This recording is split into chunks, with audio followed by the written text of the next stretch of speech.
नमस्कार नमस्कार नमस्कार एंड जय हिंद मेरे साथियों। और कैसे हैं? बढ़िया सर, मैं बस आपसे मिलने आया था। उससे मिलने आए थे भाई? क्यों सर बस कुछ जानकारियाँ चाहिए थी। मैं बोला ऐसे अभी खाली हूँ तो सोचा सर तिवारी सर से मिल लूँ जाके। क्या जानकारी चाहिए सर आपको? ये बताइए कि जैसे मैं गाड़ी पे चलता हूँ है ना, कहीं बाहर जाता हूँ। ये बाइक है आपकी? ये मोटरसाइकिल है? हाँ। तो ये जानकारी चाहिए मुझे कि जैसे अगर मैं कहीं जाता हूँ तो क्या मैं मतलब ओरिजिनल कागज मुझे क्या क्या रखना चाहिए गाड़ी के? देखिए, मैं आप सभी को बताना चाहता हूँ, ये चीज़ बहुत ज़रूरी है जानना आप सभी के लिए कि ये जैसे ये आप देख रहे हैं टू व्हीलर के लिए, अगर आप टू व्हीलर ड्राइव कर रहे हैं तो सबसे पहला काम है हेलमेट लगा के चलेंगे। आप हेलमेट कहाँ है आपका? अरे मैं बस ऑफिस में रखा है, मैं सबसे से मिलने आया था। चलिए ठीक है, तो लगाते हो ना? लगाते हैं। ठीक है, तो हेलमेट लगा के ही चलना है। जब भी चलना है टू व्हीलर पे तो हेलमेट लगा के चलना है। और आपके पीछे जो बैठते हैं ना, उनको भी बहुत ज़रूरी है कि दोनों लोगों को हेलमेट लग ज़रूरी है। और गाड़ी पे हमको कोई भी मॉडिफाइड वाला काम नहीं करना है। अभी हम डॉक्यूमेंट पे भी आएंगे दोस्तों। मैं आप सभी को आज ये भी बताऊंगा कि आपको क्या क्या गाड़ी पे कागज़ लेके चलना चाहिए ऑल ओवर इंडिया में कहीं भी। मैं आज आपको ऐसी जानकारी देने वाला हूं कि आपको पूरे देश में कहीं भी कोई भी ट्रैफिक पुलिस आपको पकड़ के चालान नहीं करेगी अगर आप ये गलती नहीं करोगे तो आप सबसे पहले ये नंबर देख सकते हो, नंबर प्लेट ये है HSRP नंबर प्लेट्स हैं। ये हाई सिक्योरिटी रजिस्ट्रेशन प्लेट ये कहलाती है HSR। ये ऐसे इस टाइप का अगर आपने नंबर लिखवाया हुआ है तो एकदम बिल्कुल सही है। और अक्सर देखने में आता है कि लोग टू व्हीलर में आगे तरफ नंबर ही नहीं लिखवाते, उसमें जय माता दी, जय श्री राम, ओम साईं राम, भाईजान, खान साहब, क्योंकि इस तरीके की बातें अक्सर देखने में आती है। तो ये मैं आपसे हकीकत बताऊं, ये ज़्यादा मैंने देखा, अनुभव किया है कि लोग आगे नंबर लिखवाना बहुत ज़रूरी नहीं समझते, जबकि बहुत ज़रूरी है। जितना ज़रूरी पीछे नंबर लिखवाना है उतना ही ज़रूरी आगे भी नंबर लिखवाना होता है। तो ये तो हो गई आपकी रूपरेखा। ये तो मोटरसाइकिल में है, आप दो पहिया वाहन में है तो ये आपकी होना चाहिए। हेलमेट वगैरह तो आप कुछ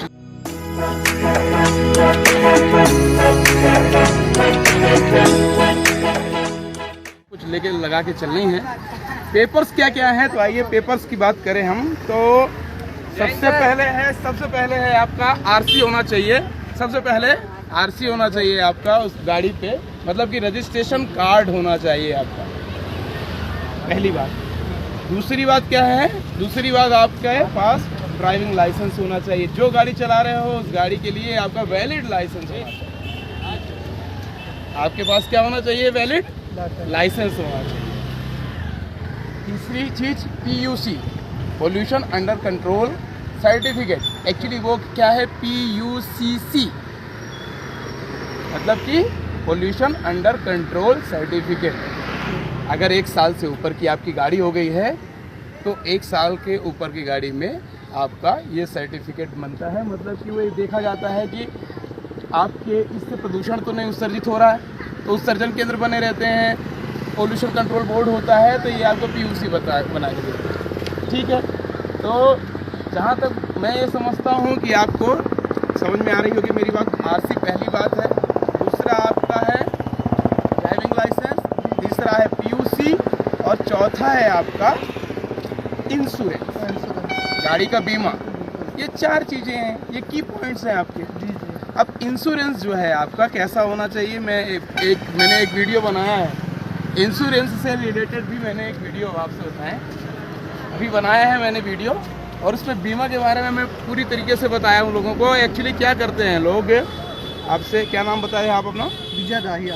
विजय जी, मैं सभी से रिक्वेस्ट करता हूँ जितने भी लोग देख रहे हैं वीडियो, प्लीज़ मेरे बीमा वाला जो है वीडियो वो ज़रूर देखेंगे, क्योंकि मैंने उसमें स्पेशली बताया है कि जो फर्स्ट पार्टी बीमा है वो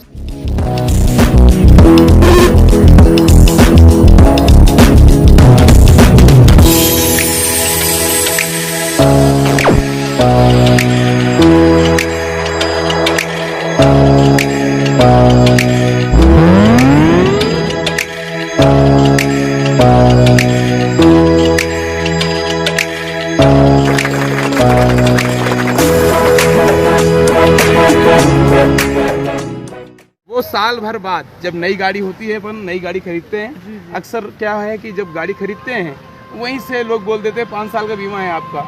तो जो समझदार है, जागरूक है और जानता है बीमा कंपनी के बारे में, बीमा के बारे में, जी। वो तो 1 साल बाद वो 1 साल बाद उस बीमा को क्या कराता है, रिन्यू करा देता, फर्स्ट पार्टी का जाके रिन्यू कराता है। लेकिन जिनको जानकारी नहीं है, आपसे हकीकत बताएं विजय जी, तो वो लगभग 5 साल तक यही सोच के रहता है कि मेरे पास तो बीमा है। उससे क्या है, पुलिस क्या है, पुलिस से आप बच जाओगे। थर्ड पार्टी बीमा भी रहेगा आपके पास तो आप पुलिस से बच जाओगे, है ना। पुलिस को तो बीमा से मतलब है। बीमा में अब ये चीज़ें नहीं दी गई है कि आप फर्स्ट पार्टी है कि थर्ड पार्टी है कि नहीं है, तो ये चीज़ें जो है, तो मैं आप सभी से रिक्वेस्ट करता हूँ कि प्लीज़ थर्ड पार्टी के साथ साथ फर्स्ट पार्टी भी बीमा आपका होना चाहिए। इस बात का भी आप ध्यान रखेंगे आप लोग। और ये तो 4 पेपर मैंने बता दिया आपको, क्या क्या है इसके लिए। ड्राइविंग लाइसेंस वैध होना चाहिए, मैंने बताया है, मतलब कि वैलिड होना चाहिए। लर्नर लाइसेंस पे आप सिंगल 2 व्हीलर ड्राइव नहीं कर सकते हो। अगर आपको लर्नर लाइसेंस पे बाइक चलाना है तो मैंने एक वीडियो बनाया था 4 व्हीलर का लर्नर लाइसेंस से रिलेटेड, आप लोग देखिएगा उसको प्लीज़। और मैं बता भी देता हूँ कि L मार्क होगा बाइक के आगे तरफ भी और पीछे तरफ, रेड कलर से L मार्क होगा। और पीछे जो आप बैठाओगे जिसको, उसके पास वैलिड लाइसेंस होगा। जैसे 4 व्हीलर में बगल में बैठाते हैं हम, तो वैसे ही 2 व्हीलर में हम पीछे बैठाते हैं जो जिसके पास वैलिड लाइसेंस होता है। तो ये तो अपने डॉक्यूमेंट्स की बात हुई।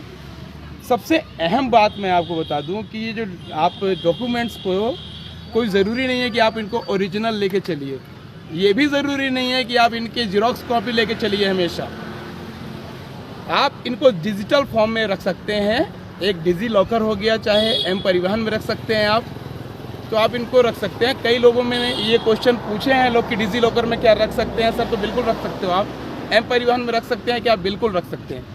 तो आपको ज़रूरी नहीं है कि आप इनकी हार्ड कॉपी लेके चलें। लेकिन कब ज़रूरत पड़ती है, कब ऐसी स्थिति आ जाती है कि आपसे ट्रैफिक पुलिस या कहीं भी जो पुलिस रहती है वो आपसे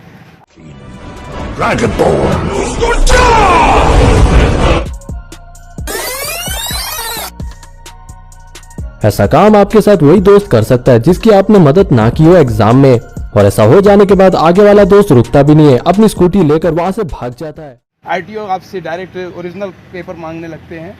और इन केस की अगर आपने सिग्नल जंप कर दिया, ट्रैफिक सिग्नल जंप कर दिया और आपके पास जुर्माना भरने का है ही नहीं पैसा, जो पैसा नहीं है तो आपकी एक्चुअली क्या है, पहले तो गाड़ी जब्त होती थी, तो अब गाड़ी जब्त न करके पेपर जब्त करते हैं। तो अब पेपर ओरिजिनल रखोगे तो जब्त हो जाओगे। इसकी जीरोक्स कॉपी वगैरह है सर, अगर बाई चांस पेपर लेके नहीं चलते हैं तो मतलब हार्ड कॉपी रखना पड़ेगा आपको। अच्छा, जब हार्ड कॉपी दोगे तब वो जब्त हो करेंगे, है ना। तो ये स्थितियां पैदा होती हैं तब कुछ। और ड्रंक एंड ड्राइव हो गया, शराब पीकर वाहन चलाना, मैं इस पे वीडियो बनाऊंगा। सबसे ज़्यादा अगर एक्सीडेंट होते हैं तो यही लापरवाही होती है, शराब।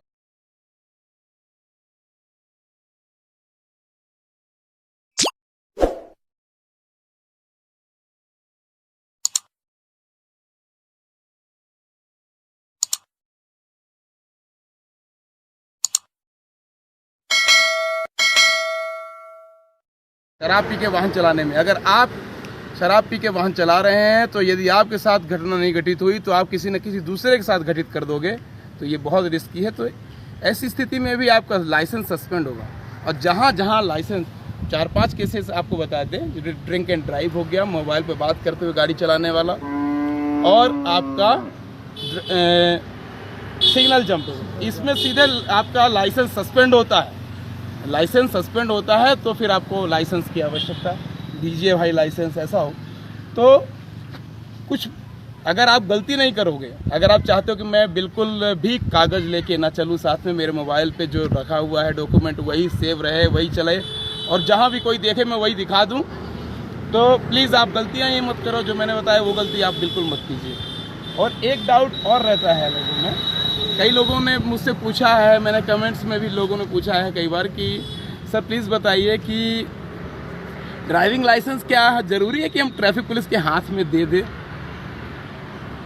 तो बिल्कुल सही है आपका क्वेश्चन, कोई ज़रूरी नहीं है कि आप हाथ में दीजिए। आप आप अपने गाड़ी में बैठे बैठे भी और उसको दिखा सकते हैं।